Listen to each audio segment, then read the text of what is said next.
Olá pessoal, tudo bem? Bom, nós vamos para mais uma aula falando sobre equilíbrios químicos.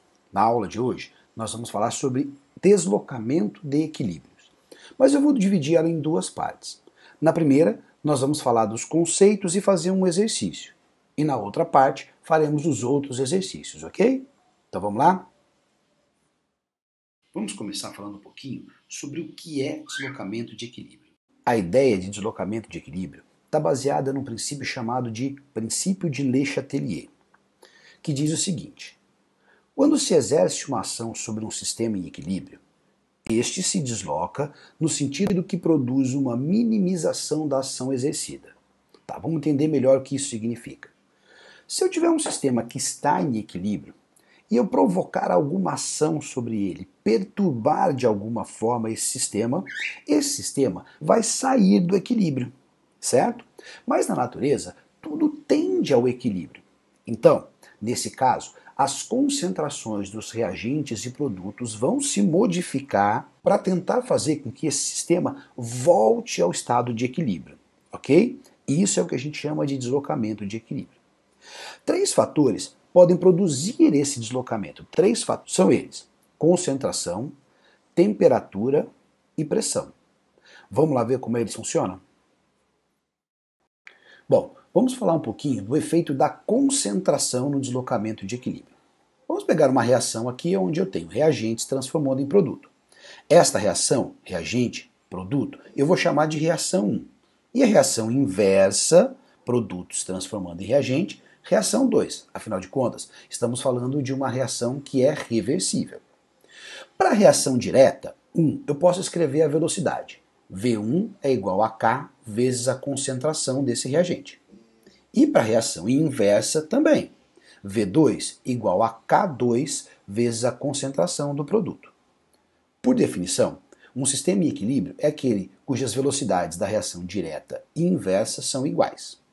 Mas vamos imaginar o seguinte: num determinado momento, eu aumento a concentração do reagente. Como? Adicionando mais reagente àquela mistura. Beleza?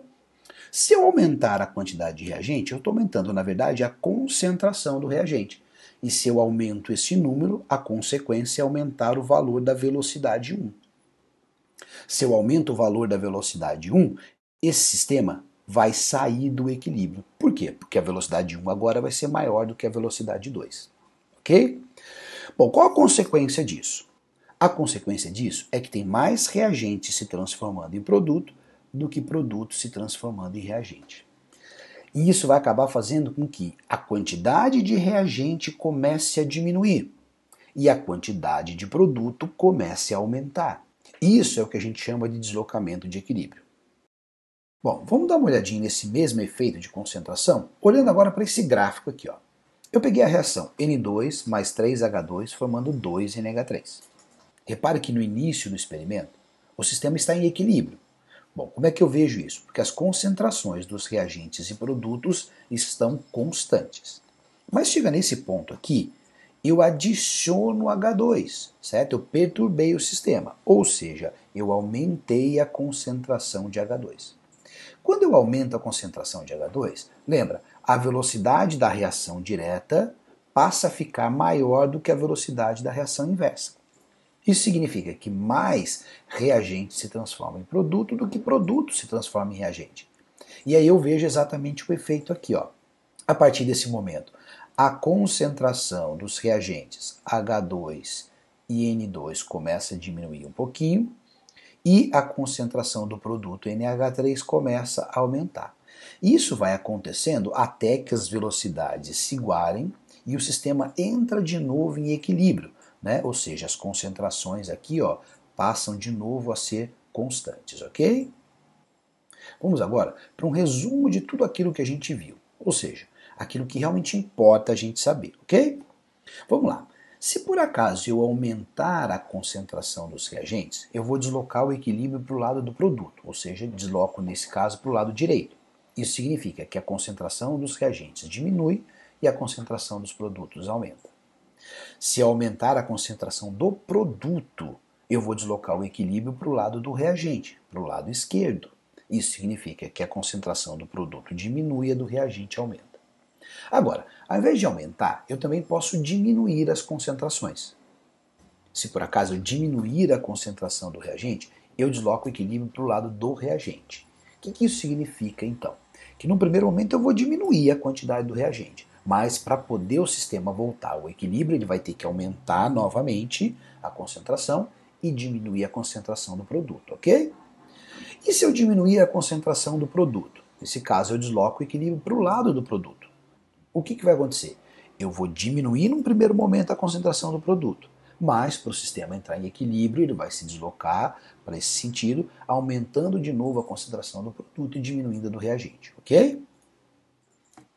Vamos agora então para mais um fator que faz com que eu desloque o equilíbrio. Vamos falar da temperatura. Nesse caso, o que eu preciso primeiro é olhar para o ΔH da reação. Nesse caso aqui, ó, o ΔH é menos 58 kcal. O que isso indica para mim? Indica que nesse sentido aqui, no sentido direto, a reação é exotérmica, porque o sinal é negativo. E no sentido oposto, então, no sentido inverso da reação, ela vai ser endo, ok? Então vamos pensar um pouquinho. Uma reação endotérmica é aquela que absorve energia.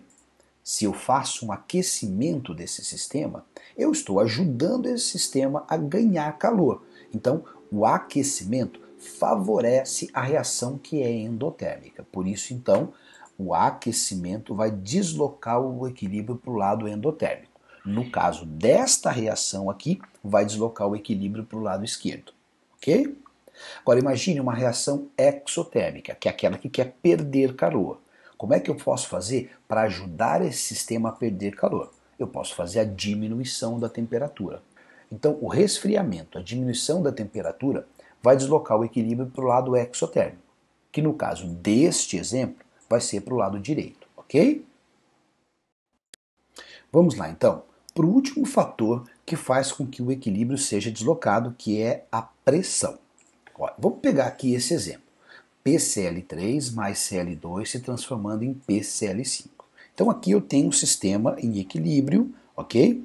O que eu posso fazer no caso das pressões? Eu posso aumentar a pressão. Mas o que significa aumentar a pressão de sistema? Significa diminuir o volume. Quando eu faço a diminuição do volume, o que acontece é que essas moléculas ficam mais próximas, fica faltando espaço aqui para elas. Então, qual que é a tendência delas? A tendência delas é reagir de tal forma que diminua o número de moléculas dentro do sistema, dentro aqui do recipiente. Para quê? Para sobrar mais espaço para as moléculas, certo? E olhando para essa reação, qual é o lado onde eu tenho menos moléculas? É o lado aqui do PCl5. Então, se eu aumentar a pressão de um sistema, eu vou deslocar esse equilíbrio para o lado que tem o menor número de mols de gás, ou o menor volume de gás. E claro, se eu diminuir a pressão ou aumentar o volume, eu vou deslocar o equilíbrio para o lado com maior número de mols de gás, que aqui no caso desse exemplo é o lado esquerdo, ok? Bom, vamos fazer então um exercício para a gente poder fixar todos esses conceitos que nós acabamos de ver. Vamos lá? Vamos então fazer o exercício número 2, que diz o seguinte, ó. A amônia é produzida normalmente por meio de uma reação reversível, cuja equação é dada a seguir. Então eu tenho a equação aqui, ó, N2 mais 3H2, formando 2NH3. Repara que ele me deu aqui, ó, o ΔH, ok? Indique como se desloca esta reação ao serem feitas as seguintes perturbações no sistema em equilíbrio. Primeiro, aumento das concentrações de nitrogênio ou de hidrogênio. Bom, vamos lá, pessoal. Ó, se eu aumentar a concentração de nitrogênio ou de hidrogênio, eu vou sempre deslocar o equilíbrio no sentido oposto, né? Aumento dos reagentes desloca o equilíbrio do lado para o lado dos produtos. Então, nesse caso, se eu aumentar a concentração de nitrogênio ou de hidrogênio, eu vou deslocar o equilíbrio para o lado direito, ok? Então, para cá. E se aumentar a concentração da amônia? Ó, se aumentar a concentração do produto, eu vou deslocar no sentido oposto. Então, eu vou deslocar para a esquerda, certo? Ou para cá. Item C, diminuição das concentrações de nitrogênio ou de hidrogênio. Agora é o sentido oposto. Ó. Se eu diminuir a concentração dos reagentes, eu desloco o equilíbrio no lado dos reagentes. Então, se eu diminuir a concentração de um dos dois, eu vou deslocar o equilíbrio para o lado esquerdo, ok? Diminuição da concentração da amônia. Ó, então, se eu diminuir a concentração da amônia, diminuo a concentração do produto, desloco o equilíbrio para o lado do produto, certo? Então, para a direita e para cá. Bom, agora vamos falar sobre temperatura. Aquecimento. Se eu fizer o aquecimento do sistema. Bom, pessoal, esse ΔH aqui está dizendo assim, ΔH menor do que zero. Então está dizendo para mim que nesse sentido para cá a reação é exotérmica e no sentido oposto ela é endotérmica. Ok? Vamos lá. O aquecimento sempre vai favorecer aquele lado em que eu preciso absorver calor. Então, lado endotérmico. Dou calor para o sistema, ele precisa absorver, então favoreço aquilo que quer absorver. Neste caso, deste exercício, o lado endo é o lado esquerdo. Então eu vou deslocar para o lado esquerdo, ok? E resfriamento do sistema, resfriamento, eu desloco para o lado exo. Então, no caso desse experimento, o lado exo é o lado direito, tá? Então toma cuidado. Nesse caso, aumento de temperatura, diminuição de temperatura, desloca para esse lado. Tem que tomar cuidado com ΔH, ok? E para terminar, o aumento da pressão do sistema. Bom, lembra o seguinte, pessoal, aumento de pressão vai depender da quantidade de número de mols que eu tenho de gases. Então, ó, do lado de cá, do lado reagente, eu tenho 1 mais 3, eu tenho 4 mol de gases. E do lado do produto, eu tenho 2 mols de gases, certo? O aumento de pressão sempre desloca para o lado de menor número de mols. Então, se eu aumentar a temperatura, eu vou deslocar, nesse caso, para o lado direito. Certo? E se eu diminuir a pressão, vou deslocar para o lado de maior número de mols, que nesse caso é o lado esquerdo. Ok? Bom, pessoal, espero que vocês tenham entendido tudo e eu vejo então vocês na próxima aula. Até lá!